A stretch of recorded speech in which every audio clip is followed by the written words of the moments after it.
Meu nome é Ana Olímpia, eu sou angolana, tenho 58 anos, sou advogada, moro há 38 anos no Brasil e esse é o meu testemunho de fé. Maria, oh, Maria, oh, oh, Maria, Maria, oh, Maria. Minha história é talvez diferente das outras pessoas porque nós africanos, nós somos regidos pela natureza. O povo tem uma alegria muito grande interior. As pessoas cantam muito, elas oram cantando, elas comemoram a morte cantando. A história se passa pela tradição oral e a lei se faz por um concílio das pessoas mais antigas de cada tribo. O Soba é o chefe, então é um concílio que decide o que se fazer com a pessoa, o que se fazer com a terra. Maria, Maria, Maria, Maria, Maria, Maria. Eu nasci numa cidade que é Nova Lisboa, que o dialeto é o quimbundo, que é uma desinência do umbundo. A Deus é Laripo, Tundala, que vai depressa, Mushima, expressa um pouco de saudade. Intercede por nós, por teus filhos, Maria. Derrama teu amor em teus filhos, Maria. Dissipa toda dor, oh, Maria. Escuta o clamor de teus filhos da África. Angola foi colonizado por Portugal, então tem uma influência muito grande da Europa. E Luanda é um Rio de Janeiro em ponto menor, com o mesmo clima, com o mesmo estilo de vida. Pela cura da África. Hoje tem uma África urbana, que é pautada pelas guerras. É uma África capitalista, é uma África pouco ligada à fé, com pouco amor, pouca compaixão ao próximo.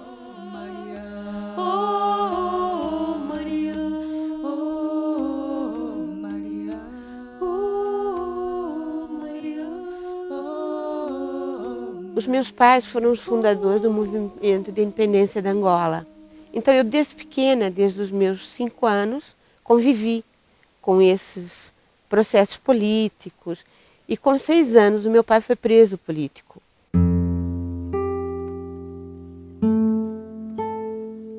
Nós fomos afastados como se fôssemos órfãos. Eles proibiram que se os meus pais não se calassem, que a gente ia ser posto num orfanato e nunca mais íamos ver a família.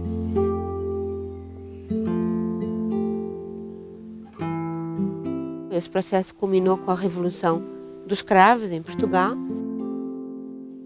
E Angola é um país extremamente rico em recursos naturais. E por conta disso, se começou a brigar por uma pseudo-revolução, uma pseudo-independência, em que os angolanos tomassem conta do país.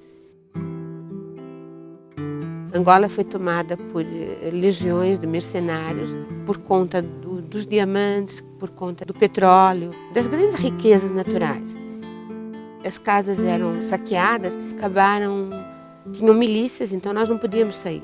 Se você estava na rua sem justificativas, eles matavam porque você não podia andar. Eu vivi um período que na minha casa a gente tinha um quadrado, que era um quarto de cimento, em que nós ficávamos para nos protegermos dos morteiros, dos bombardeios, que é uma coisa ilusória, porque quando vem uma granada, alguma coisa dessas, não sobra nada. Então um dia jogaram uma granada e minha mãe me protegeu e se machucou com os estilhaços da granada. Eu rezei uma Ave Maria, me ajoelhei aos pés de Maria e pedi. Eu falei, Nossa Senhora, me ajuda, porque eu não sei curar a minha mãe. Eu tinha 14 anos para 15. Enfim, eu fui indo, eu pus umas jeans, uma camiseta sem bolsa, sem nada, como se eu fosse visitar uma amiga. Eu passava nas milícias com um senhor amigo do meu pai, ele me levou. Eu era moça, então eu nem saberia sequer se eu ia passar por essas milícias. E a gente parava nas milícias, as milícias vinham, apontavam as metralhadoras para nós e perguntavam onde a gente ia. E eu disse, não, eu vou visitar uma amiga que ganhou neném. Não era, eu tinha que passar por isso. E esse senhor ficou comigo, que era como se fosse um segundo pai. Então, eu falei, senhor Henrique, eu vou ver qual é o avião que vai sair. E eu vou ter que trazer a minha mãe. O aeroporto estava tomado, milhares de pessoas iam querer pegar aquele último avião. Enfim, a minha cunhada, ela era chefe de cabine da TAP. E o sobrenome do comandante é Costa. Eu tenho o sobrenome Costa da minha mãe.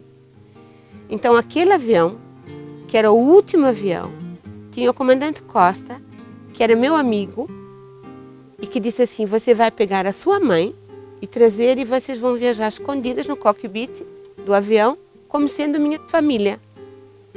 Então, esse senhor foi buscar a minha mãe e viemos embora naquele avião.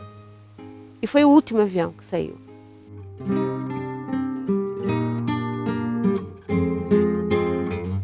E nós chegamos a Lisboa. Em Portugal, o governo português teve muitos problemas porque milhares de refugiados chegaram ao mesmo tempo, todos com essa dificuldade, não tinham onde ficar. Então, eles ocuparam hotéis e aí o governo dava para quem quisesse ir embora uma passagem de ida para onde quisesse, com um pouco de dinheiro e só ida, não precisava voltar. A condição era não voltar. E nós viemos para o Brasil.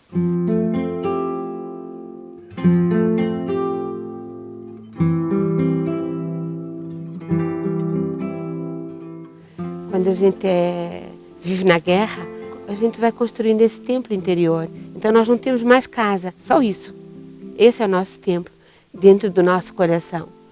Então é onde efetivamente a gente sente a Maria, sente Cristo e sente a José, a Sagrada Família. Porque é o único caminho que a gente tem. Nós não sabemos se estamos vivos no momento seguinte.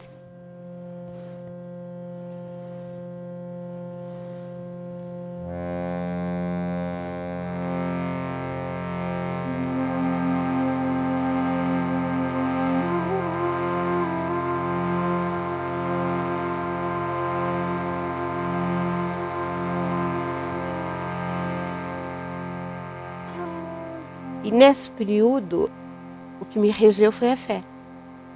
Foi a oração profunda. Eu nem me imagino sem fé. Aliás, eu nem estaria viva sem fé.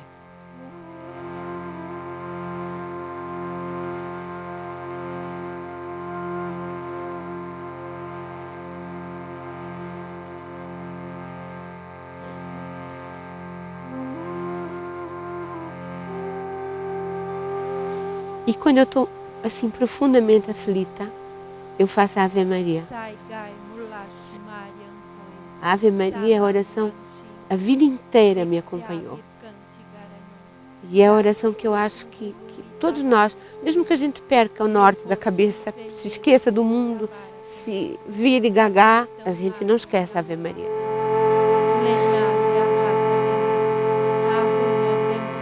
Se todo mundo reparar nas pessoas que perdem a memória, ninguém esqueceu a Ave Maria.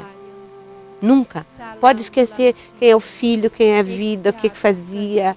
Mesmo as pessoas com Alzheimer, se começar, ela nunca esquece a Ave Maria. Eu acho que isso é uma coisa que está intrínseca em nós. É como quando a gente manda uma carta no correio que põe um carimbo. Esse carimbo está dentro do nosso coração. É a Ave Maria. Sai gai mulash mariam hoi, salam langshin hoi, exeabir canti garanu, kazi totu hulu itabares kinesh, yehod shinfe Jesus itabarakanu, kadestam mariam yamelakanat, lenha leahate atenut, ahuniam bemotat nigizei alemini. E por isso a gente pede muito que se ore pela África. Porque a África precisa dessa consciência, dessa essência da alma, dessa essência crística, dessa essência humana da compaixão ao próximo. Então, quando eu falo da África e quando eu peço muito, como africana, como angolana, é porque nós não conseguimos sozinhos. Mas nós precisamos transpor isso. Nós precisamos voltar a ter a nossa alegria interior. Nós precisamos voltar a ter esse amor, nos sentimos amados, acolhidos. Que esse é o grande medo hoje dos africanos.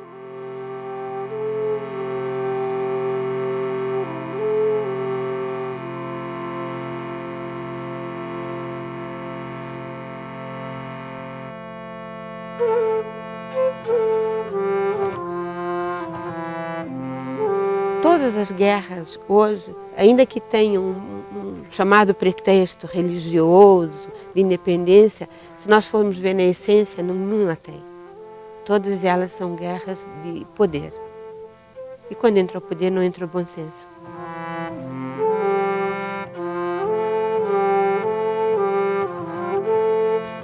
É difícil, é muito difícil conseguir se reconstruir Angola, porque eles tiraram uma coisa das pessoas, o parâmetro do que é hombridade, o parâmetro do que é ser íntegro. As pessoas hoje não têm um parâmetro, eles têm um parâmetro de sobrevivência. Então, com a sobrevivência, você nem sequer pode ser julgado, porque a sobrevivência é muito complicada. Às vezes você tem dinheiro, mas não tem comida, você não tem teto, você não tem casa.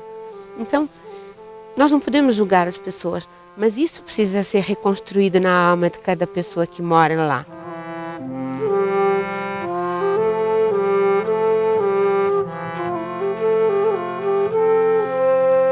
A misericórdia é a compaixão, é o profundo amor. A misericórdia de você olhar uma árvore, a misericórdia de você pegar um bicho, ao contrário, e virá-lo para poder voar. Isso que eu entendo a misericórdia, é o amor ao próximo. Eu já comecei muitas vezes na minha vida do nada. Eu já tive malária, que eu quase morri. E foi a misericórdia que me salvou. Quando eu saí da África, eu tive uma revolta intensa. E em todos os momentos eu sempre peço que Deus tenha compaixão de mim, não me deixe perder a fé. E nós temos momentos muito grandes na vida que a gente é frágil, que a gente reluta a caminhar, que a gente reluta a fazer uma escolha. A misericórdia de Deus sempre é assim. Sempre Ele me ajuda no momento em que Ele sabe que eu, como ser humano, vou errar. Então Ele tem a misericórdia de me dar uma luz para eu não cair na tentação.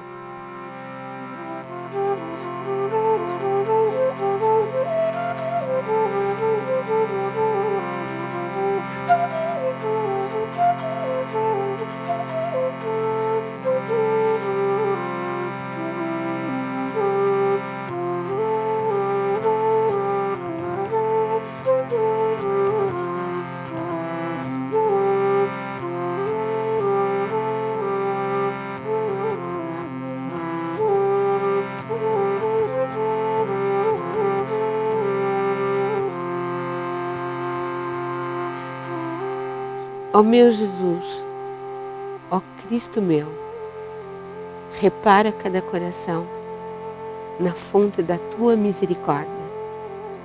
Ó meu Jesus, ó Cristo meu, repara cada coração na fonte da Tua misericórdia.